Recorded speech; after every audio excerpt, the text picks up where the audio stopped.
Hi, my name is Vixen, and welcome to my channel. Today we're going to be going over how I like to render anime eyes. So I ended up spending like 40 minutes rendering one eye and I hated the outcome. So I ended up starting over and we'll start with this video. So the first thing I like to do is add a solid base color and then I will attach a layer above that to a clipping layer in Clip Studio Paint. And what I am doing here is creating a gradient, and I think I set that in multiply. So I'm creating a dark shadow gradient above on the top of the eye, and I have a light blue gradient on the bottom of the eye. They are both clipped to the base layer, so I'm not directly drawing on the base layer, and I can make adjustments as I go, which makes it a lot easier if I decide to change the color of the shading or the highlight. Next, I'm going to create another new layer here, and here I am creating the pupil. I like to use a lighter color in the center and a dark outline for the outer edge of the pupil to give it some definition and some visual interest.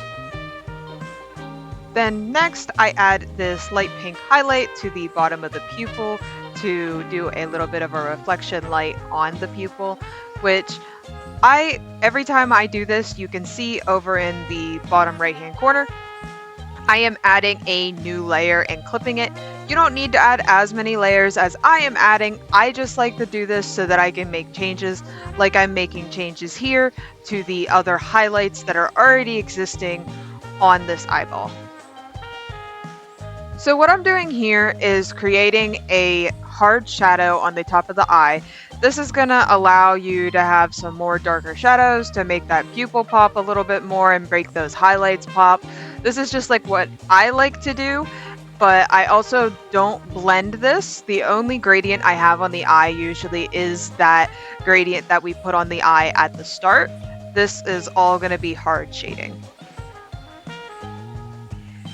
So after this, I like to create my highlights on the bottom part of the eye, and I usually like them to be colorful in some way or form to just kind of make the eyes more colorful and pretty. Like I said, you can use whatever color you like, but I'm going to be using like a pinkish purple to help those pop out and make them a little bit more visually interesting. So the next thing that I wanted to do was to create a more of a depth in the eye, so I needed to go darker above the pupil and to give it more of a darker look so that I was providing that depth that I was looking for.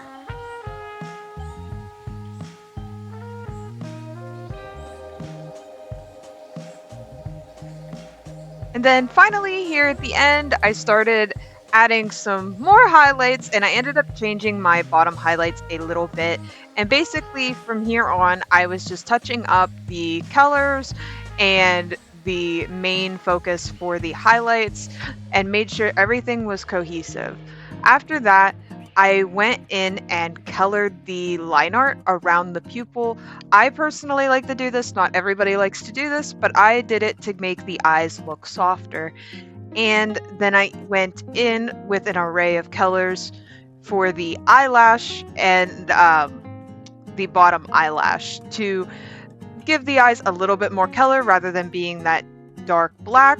But again, this is all preference. You can leave the eyes, the eye line art, you can leave the eye line art black if you choose to do so. I sometimes choose to do so, but for this instance, I wanted to practice with coloring them, so that's what I did. And this is how it came out. I hope you guys like it. Please don't forget to let me know if you like these type of videos because I'll continue to make them. Leave a comment down below if you want any suggestions or have any questions on any of my process or what I did. And please don't forget to subscribe. We're about to hit 11K subscribers on YouTube, so I'm very excited for that. And I will see you guys in the next one. Bye!